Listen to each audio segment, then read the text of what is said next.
Welcome to the Copeland Coaching Podcast, where it's all about turning your job search into a slam dunk. Your host is Angela Copeland.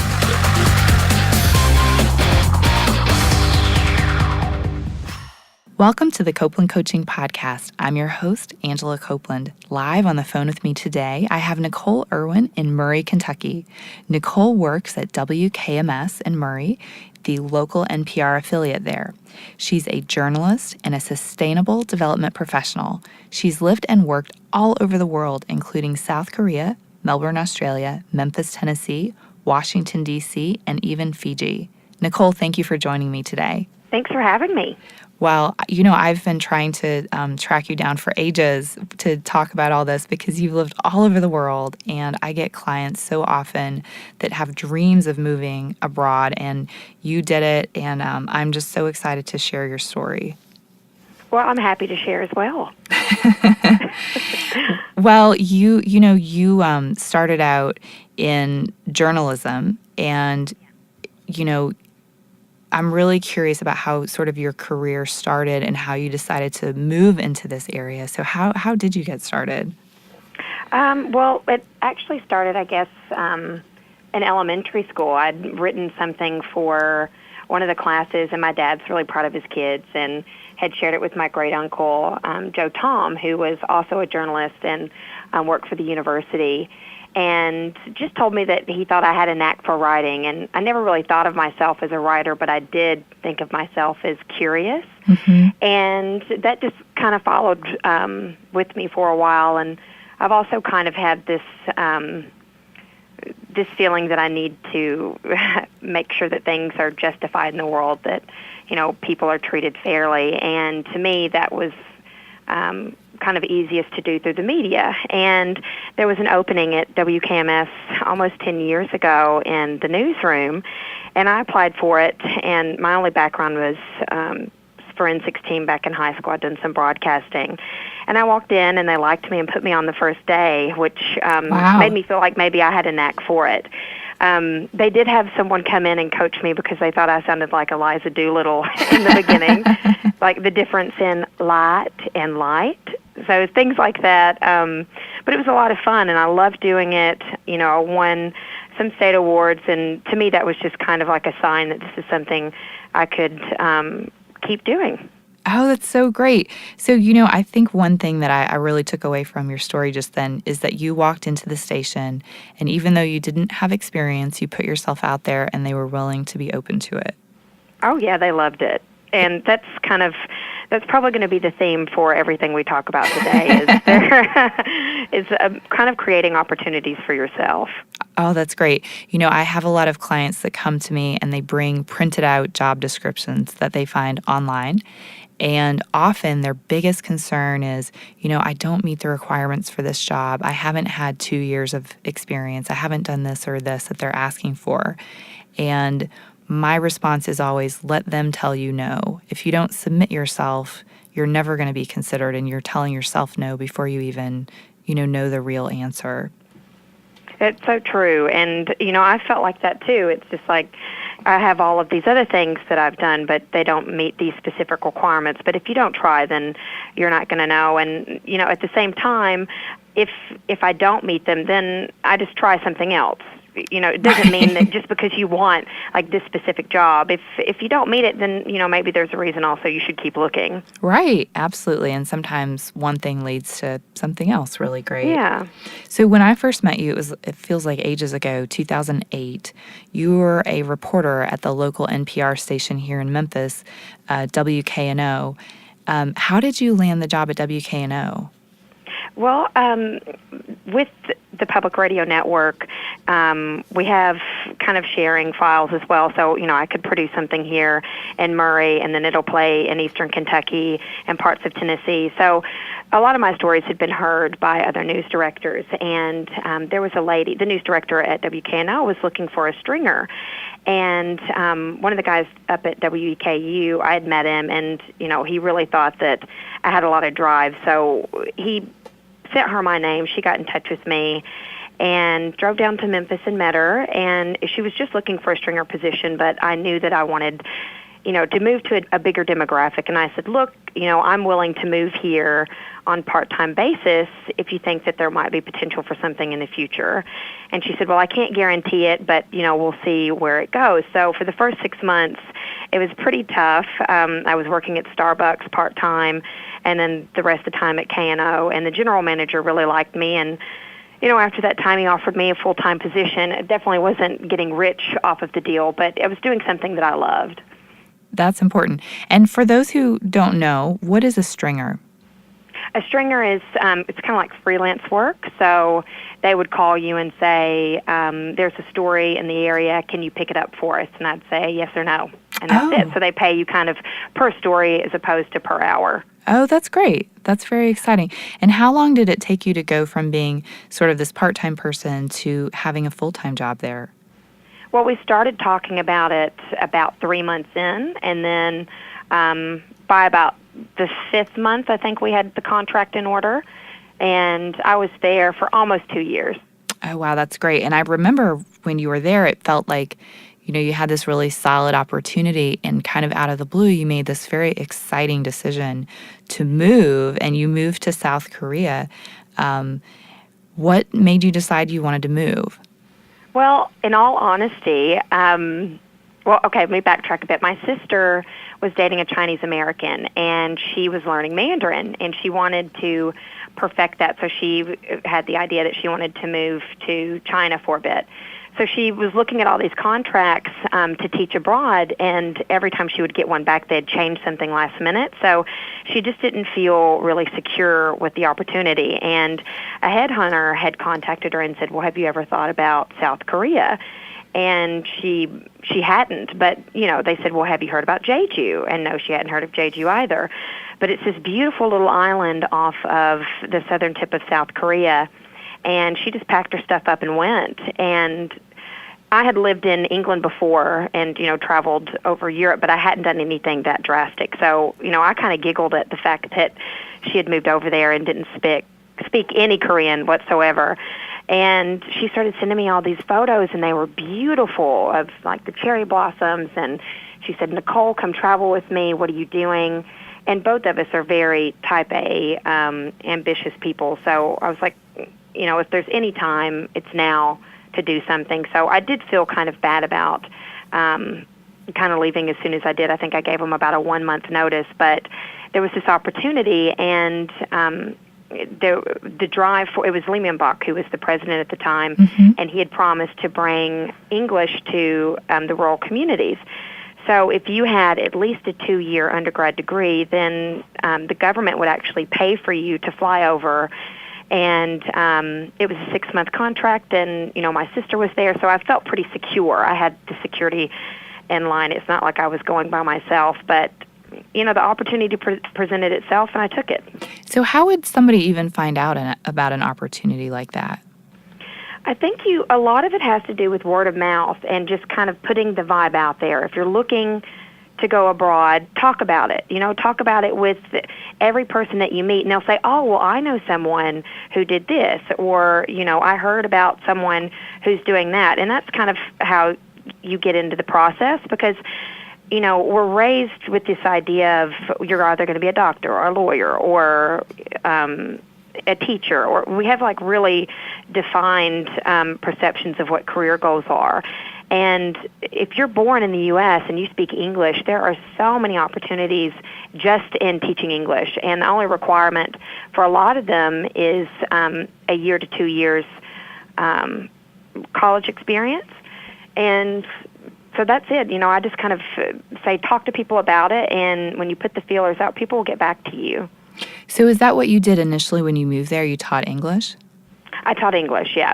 And how hard is that whenever you only speak English and you don't speak the other language?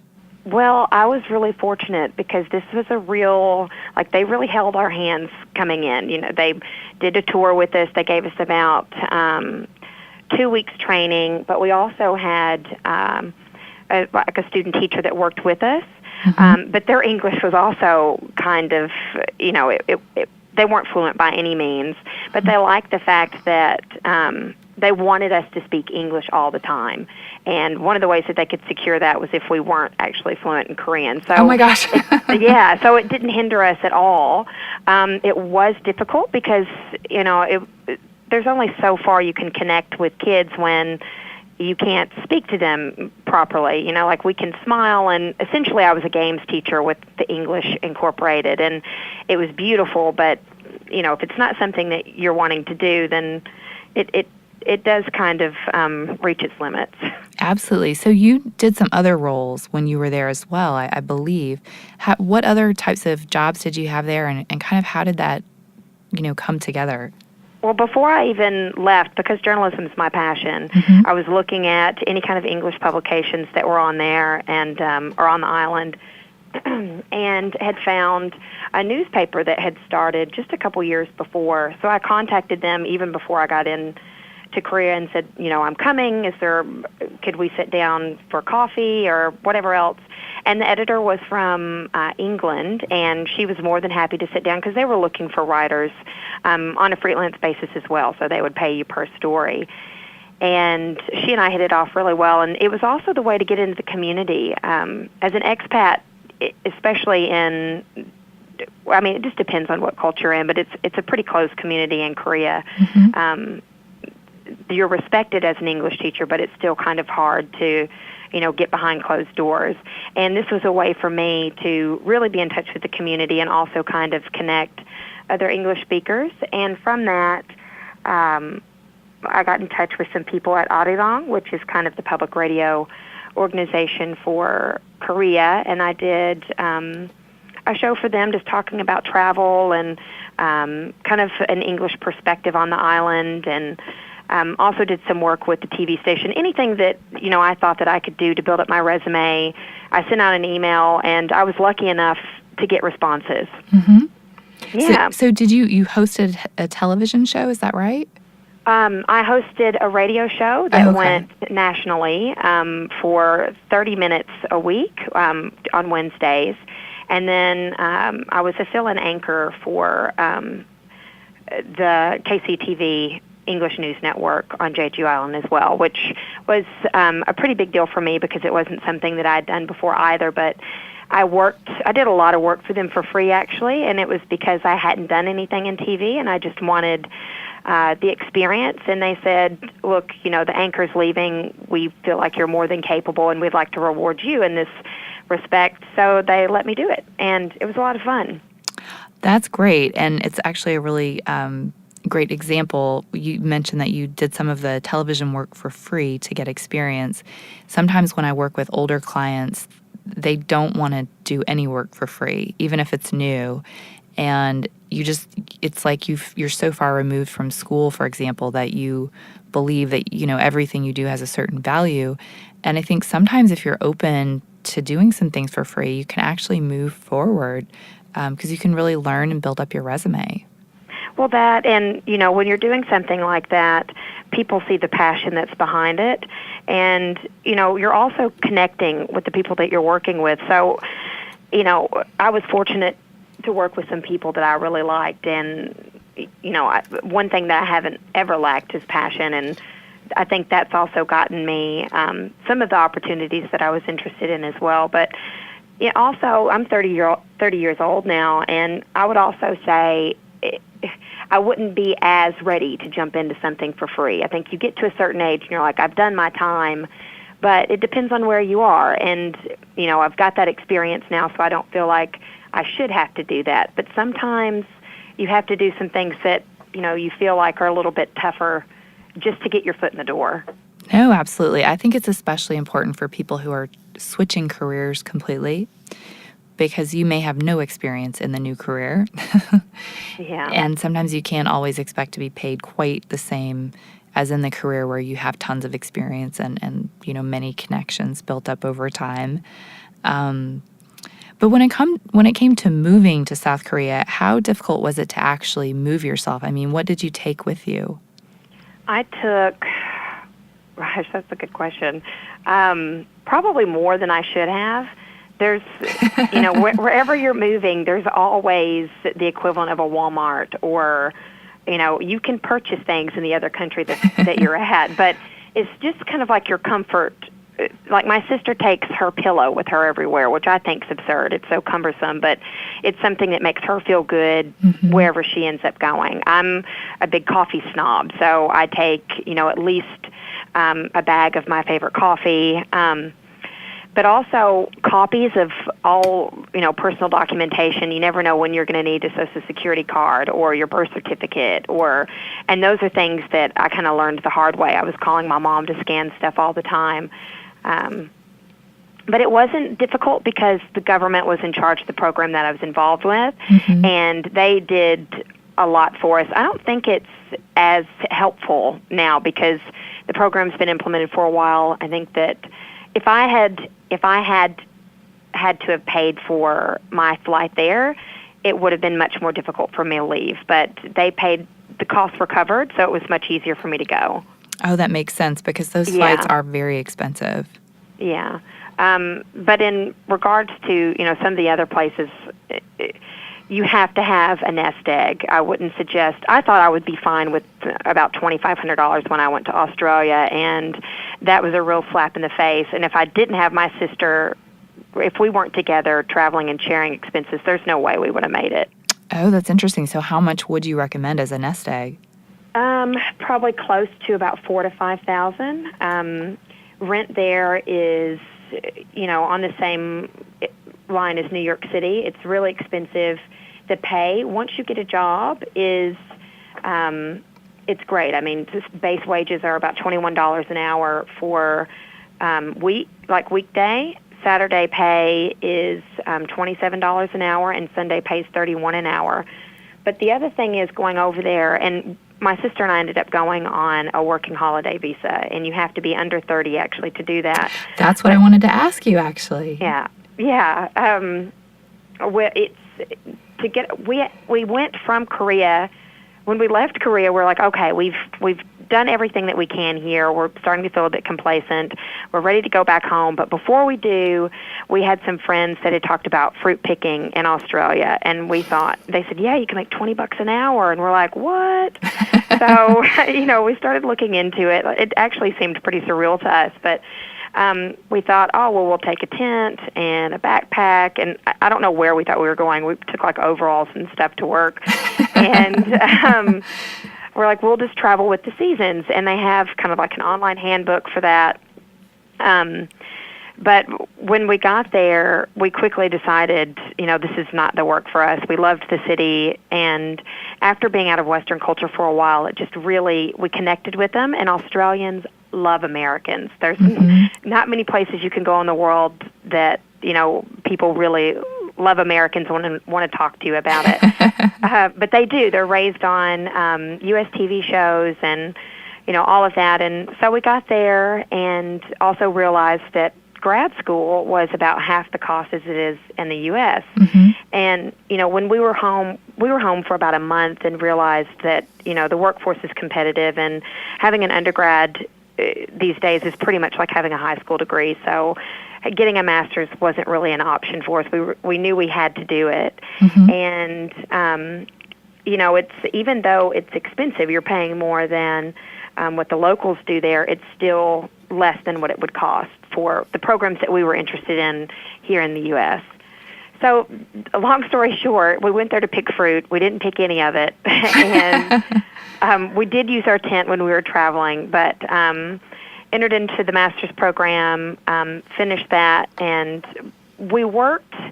I did some journalism work, and I thought that getting there, it would be easy, but it wasn't at all, it wasn't anywhere as easy as it was in South Korea.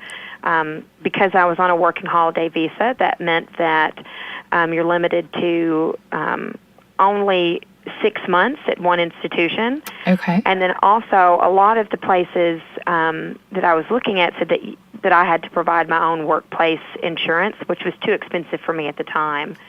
And then also just to kind of accommodate my lifestyle. We were there first to travel, and then second, we had started school.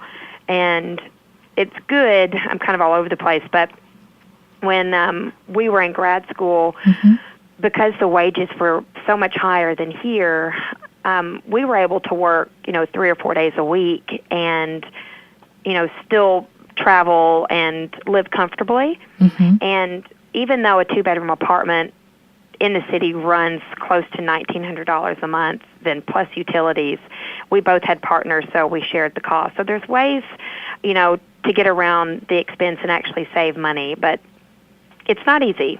It's not easy starting off. We were really kind of like beating the pavement for the first almost 2 months before we found a place and were settled in. Oh, wow. I remember when I was there, I actually visited you in Melbourne. Yeah.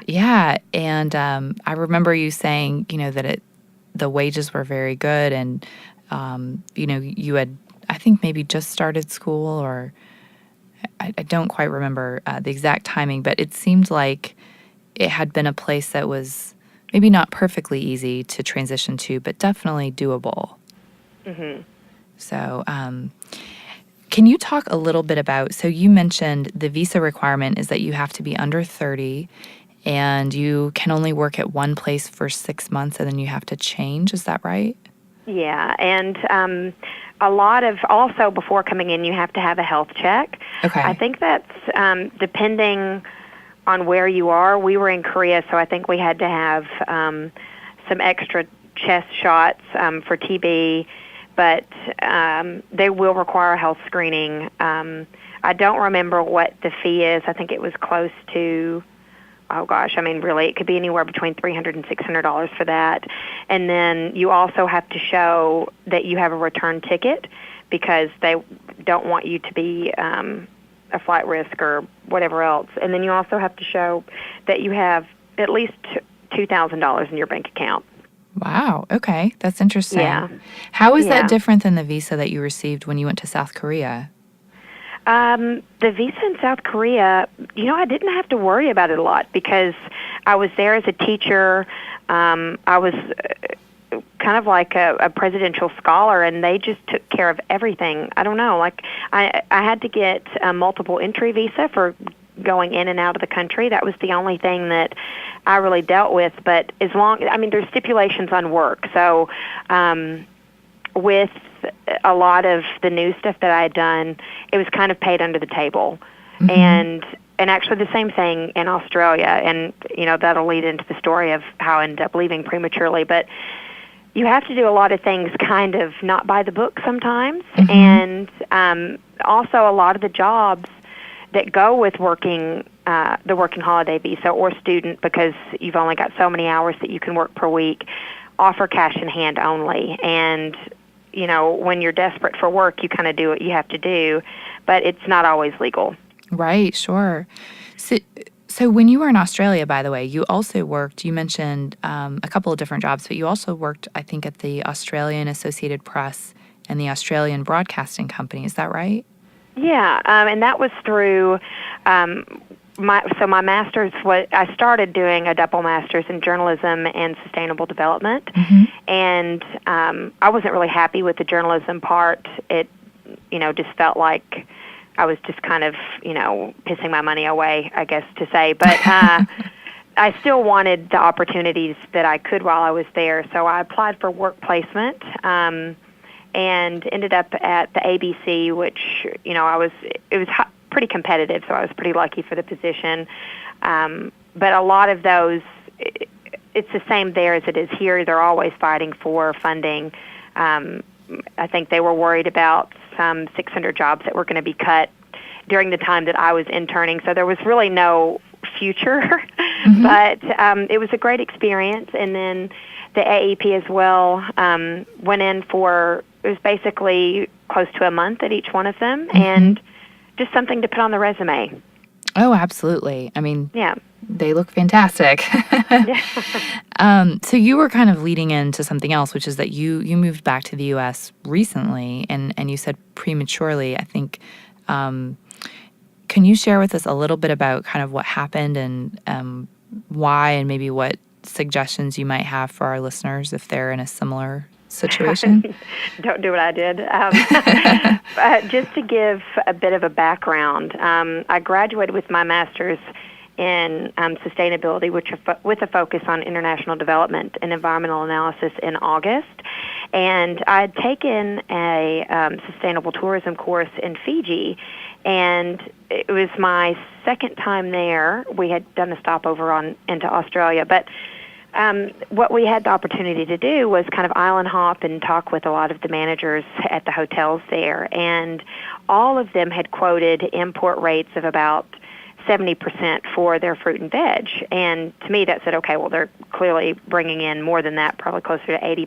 Mm-hmm. And as a sustainable development student, I started trying to think of ways to lessen the import dependency, and that just kind of resonated with me. So after I graduated, I thought, I just started looking at ways to do that, and I found this company in Singapore. It's the first in the world to actually commercially grow produce, and contacted them and said, hi, I'm a student and I'm interested in your vertical farming systems. Is there any way that I could come and, have a look at what you're doing? And they said, sure, why not? And I talked to a friend about it, and she said she thought it was interesting as well. So we booked a ticket and went to Singapore and met with the marketing director, and they just kind of showed us around, and I just told them that I thought that their system, had some real potential in Fiji. Mm-hmm. And they said, well, we've got some stuff happening in Guam. There is potential. Just let us know.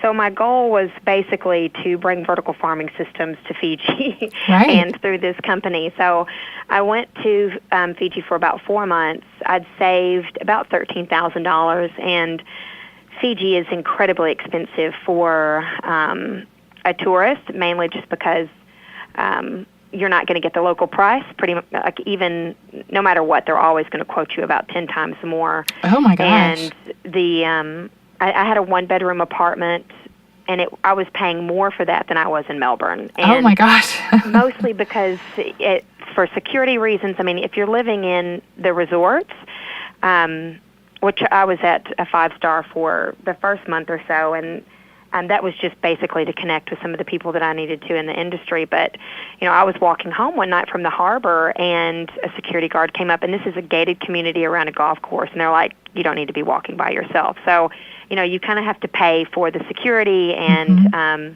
Those kind of things. But long story short, I was there, had a time frame for myself, and this company is kind of going through a merger acquisition and some other things, and we can talk about that more if you want. But I wanted to go home for Christmas. I hadn't been home in almost 2 years. My sister was living in Paris, France, mm-hmm. interning with the OECD, and we said, okay, we're going to go home, spend this time with family, but I needed about a month to make some more money because I had spent pretty much all of my savings in Fiji. Mm-hmm. So I went back and did some it was illegal work, so cash in hand, working for a friend at a cafe. Mm-hmm. And when I had come back from the U.S., so I went Fiji, Australia, U.S., back to Australia. And the plan was basically to come back, make some money, and then make a permanent move back home. But when I went through immigration, because I had moved from a student visa onto a tourist visa, it kind of put up a red flag, okay. which is, why are you coming in and out of the country? And I explained to the immigration officer that, I have 2 apartments, which is just because I had a partner and then my family also, and I'd finished postgraduate and all these other things. And he's like, well, how are you supporting yourself? And I'd explained that I had savings and that my family was there. And he said, well, did you work at all? And stupidly, I admitted that I had worked. Oh, and no. in the back of my mind, yeah, I knew that it was wrong, but I felt like there's so much investment, with postgraduate, and when you finish a postgraduate degree in Australia, you're pretty much guaranteed the graduate work visa, which means that you can work anywhere from 2 to 4 years after. And I had all the paperwork ready for all of that, but I hadn't put it through because I didn't know what was going to happen with Fiji. And this guy just, wasn't happy. So he ended up interviewing me, and I won't go into all the details, maybe another podcast for that. But, ended up suspending my visa, which meant that I was not deported but removed from the country, and there's a 3-year ban on going back. And, I mean, there's a lot of stuff that I could get into to make that, go away, but I had really been battling. I'd been away from home for so many years. I lost a grandparent about 6 months ago, and, I saw my nanny, and, I knew that I wanted to come back. I wanted to be more financially stable, of course, but I just thought it was the universe kind of saying, okay, go home. And so here I am. Right. Oh, my gosh. Yeah. That must have just been so wild. It was surreal. It was like I still can't believe it happened, honestly. Right. So I guess you can't go back to Australia then for 3 years. No. And, even when I was at the detainment center, which is where they sent me, I was asking about bed bugs and whatever else. And they're like, I don't think you understand the severity of what's happened to Miss Erwin. And I was like, well, because I can't believe it's happening.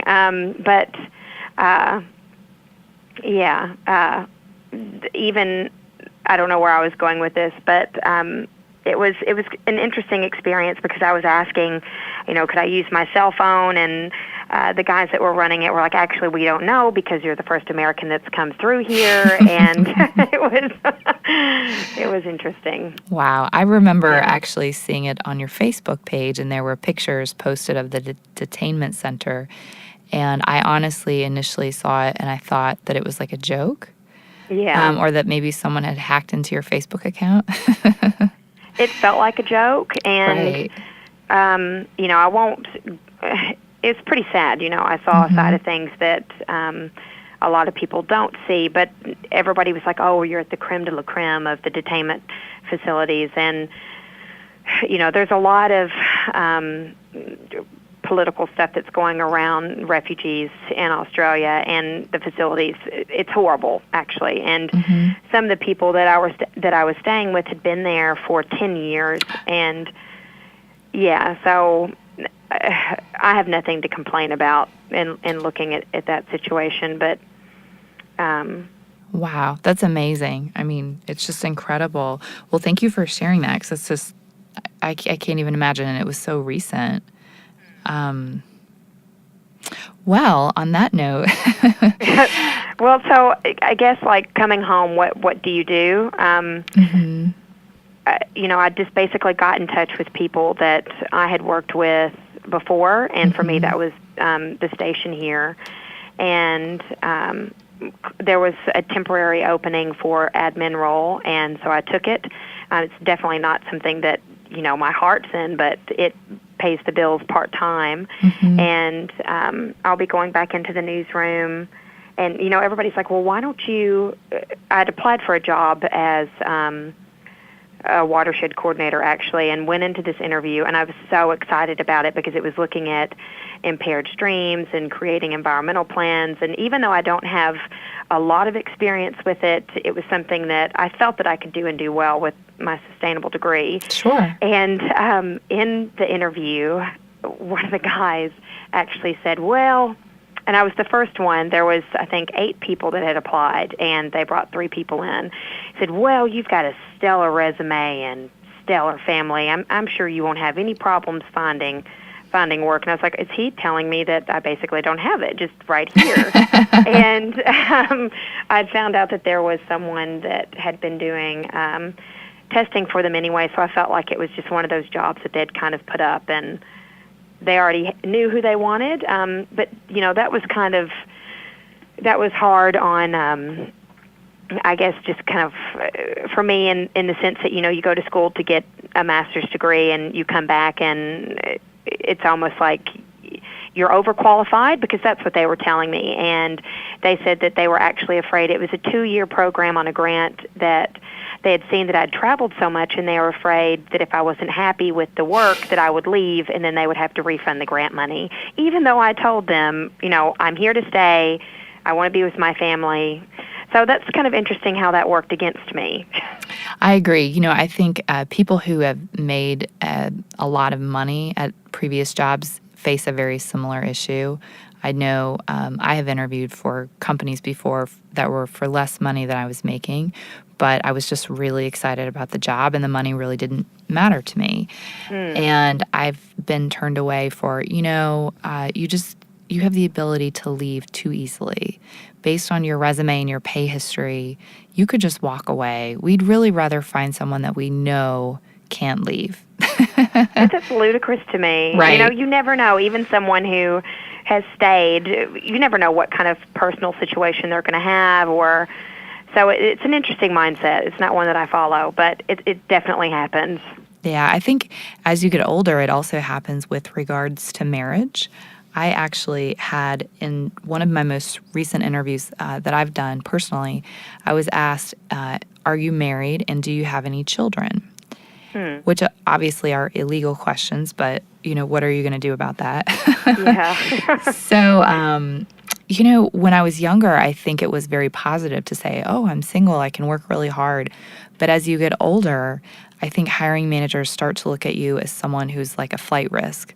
Like if you don't have children, they're not enrolled in school, you don't own a home, you're not as committed. You don't have to come in and get a paycheck every day because you're only responsible for you. And I started actually asking around to some of my friends who are hiring managers, and I had a couple of friends say, you know what, I prefer not to hire people who are single. Wow. Yep. It was a good friend of mine that I've known for years and years who was able to just be really honest. And the person said, if the person is single, I won't hire them. Wow. Isn't that wild? Well, yeah. It is. And what if you're married, but you don't have children? Do you think that the potential for you to become pregnant while like starting a new job plays against you? So I do actually, unfortunately, and I don't want to bum people out too much, but I have been asked before. I know myself. So you don't have any children. What are your thoughts on that in the near future? Like we're overpopulated, right? I think there's this concern from an employer perspective that you might have a child, you might leave, and then they're stuck, paying for you to be on maternity leave, and they don't have a person to backfill. So, I know those things are things that in theory we're not supposed to be making judgments on, but it's so often very hard to prove. And I don't know that HR departments always do the due diligence to teach hiring managers what they can and cannot ask. Because I think if they did, these questions wouldn't come up. Yeah, and the other thing to keep in mind is life is not fair. Right. Like this stuff, it happens all the time. You put your heart into a position that you feel like is just meant for you, and you don't get it, but that doesn't mean that you're not qualified for something else. And, that's kind of the thing that, I've had to tell myself as well, is if there's not something there, then try to create it for yourself. Or, and it's not easy. Like it's definitely stressful, but if you want to change, I think people have to listen to that. You have one life, and if they're reaching out to you because they want to go abroad, then you've got to listen to that. Otherwise, you're going to beat yourself up over it. So speaking of people who are interested to go abroad, but they may have some fear, I know you talked some about that in terms of, you went with your sister, and I believe later you and your sister convinced your brother to come as well. What advice would you have for those folks who may be afraid to take that first step? I think, do things that that you can control. One, have financial backing, which means if you get over there and things don't work out the way that you plan on them to, which happens, then at least you've got an out. Do as much research as you can before so you've got an idea of what you're going into. Just prepare yourself. And then if there's any other thing that's kind of keeping you, then, I don't know. I feel like the most rewarding things in life are the most challenging. So if you're afraid and it's going to take quite a bit to do it, then it's going to have the best reward. Oh, absolutely. And you said prepare yourself. If somebody was going to go online and try to prepare themselves, are there certain resources that you recommend that they look for? Again, I go back to word of mouth. Just start talking to people. That's what I do, and then they kind of put you in the right direction. I feel like a lot of times like these companies that try to set stuff up for you will really just drain you financially, and it's probably, I don't know, I do things mostly on my own, so I look at places to stay that are affordable in the city center or have the best transportation options that, I'm not going to be spending an arm and a leg on renting cars or whatever else, and I just get out and go, and that's it. Right. Yeah, I think that I travel internationally by myself, and people often just say, "Oh my gosh, like how do you do that?" And the answer is kind of you just do. Yeah. Yeah, and once you start doing it, I think there are common things for every country, and there's sort of a common process that you can follow. And you start to learn what to look for. Like you mentioned, you learn to start bringing your documents with you. And even if you learn it the hard way, I mean, it's not the end of the world. I mean, you've gone through probably the worst possible scenario, being sent back. And I would assume that you're still very happy that you made those choices to go abroad. Definitely. I mean, it has to be what's defined me. Or, I don't know. Like everybody's always saying, "Oh, you've got so many interesting stories that you could write," but I don't know. I think it's just it's personal for me. It's and also with my family. I was really lucky to do this with my sister and my brother, and I wouldn't actually advocate for women to travel by themselves unless they know someone where they're going. Mm-hmm. And I think that it is character building and whatever else, but I've been in some situations that if I didn't have someone else with me, probably couldn't have turned out as well as they did. And I think just be smart, just be smart about the decisions that you're making. Mm-hmm. I agree. When I travel internationally by myself, I'm actually pretty careful about which countries I choose to go to, only because I think there's certain places where, the safety level is higher, and I know that I'm not putting myself in the same level of risk. And I think that's really important. You don't want to just book a flight to anywhere. If you, are moving or traveling, you want to do, like you said, do your homework, do research, and learn about it. And sometimes you don't find out until you're there. When I was in Fiji, I'd gone with a girlfriend, and she and I had a falling out, so I was there by myself, and I was like, well, I'm not a fatalist, but I do think that some things happen for a reason, and everything that you read online is that Fiji is this beautiful, smiley, happy place. Everybody's great. But, as a white female, I was followed home in a car. You tell people you're not interested. There's just stuff that happens that you don't really read about until you're there. And, mm-hmm. There were also some rape cases that had happened that were pretty violent on the island, and you pretty much only hear there. You don't see it online. Mm-hmm. So just, think anything that can happen at home can happen abroad. But that doesn't mean that you shouldn't go by any means. There's, the best experiences that I've had have been some of them outside of the U.S. Mm-hmm. Well, in the same way, when you're at home, you take steps to be cautious because bad things could happen. You take those same precautions in other places and maybe a little more. So one last question. Your sister, she's now living in France, is that right? Yeah, she's in Paris. Okay, and is she there on a student visa, or how is she able to be there?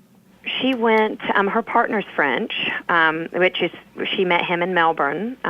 When we had first moved there, we were living in a share house, which is somebody else has the rent, and we were renting one of the rooms, which is also a way to meet people. Mm-hmm. But she was going to the University of Melbourne, and she did an exchange program with a master's in diplomacy and trade. So she was accepted into Sciences Po, and from there she applied for an internship at the OECD, which is the Organization for Economic Cooperation and Development, and landed the position there, ended up networking through another conference and met someone in ag and trade, which is where her passion is, and she was actually offered 2 contract extensions, which is basically unheard of, so I'm very proud of her. And, she went there with the hope that something would happen, but she didn't know for sure. And she'll probably be there for the next couple of years, I'm sure. Oh, that's so great. Of my clients who come in and want to move abroad, the number one place they want to go is Europe. Mm-hmm. And I actually went to Dublin back in December because there are a ton of companies moving into Dublin. And I talked with people that help to bring companies there. I talked with career coaches, and I said, if you're giving an American advice on how to move to Europe, like, what would you say? And no one had a good answer because it's incredibly difficult as an American to get a work visa in Europe. Yeah. So it makes a lot of sense that your sister started out, doing an exchange program through school. That totally makes sense.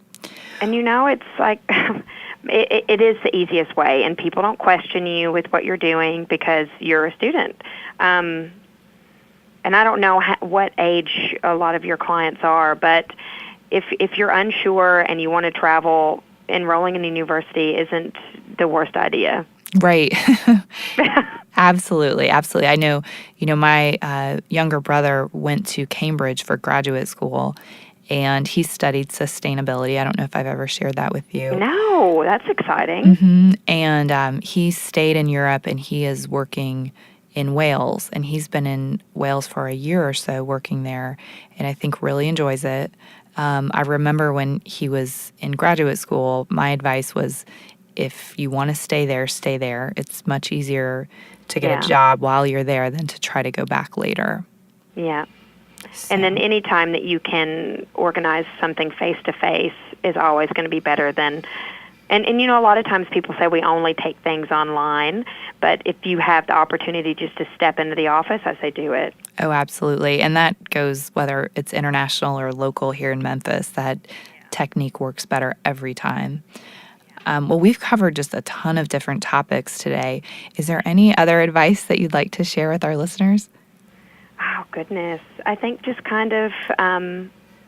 just off of, you're saying that a lot of times people are just afraid to go with it. That old adage that, the most challenging things are the most rewarding. So if you've got that feeling that you need to do it, then follow it. Otherwise, you'll beat yourself up later on, and just prepare. Absolutely. That's great advice. So if any of our listeners are interested to tune in to WKMS, how could they do that if they're not local to Kentucky? They can just go online, www.wkms.org. Oh, great. And you should be there soon, right? Yeah. Well, I'm in the office now, but I'll be back on the air probably in the next month and a half, and working with the Sustainability Master's Program as well. So I can tell you about that maybe a year from now. Great. Well, thank you so much, Nicole. This has just been great. I've loved hearing your story. It's been a lot of fun. Thanks, everyone, for listening. Tune in next week for another edition of the Copeland Coaching Podcast. And if you haven't already, please be sure to subscribe on iTunes or Stitcher to ensure you never miss an episode. Thank you for listening to the Copeland Coaching Podcast today with your host, Angela Copeland. Tune in next time to get more great tips on turning your job search into a slam dunk.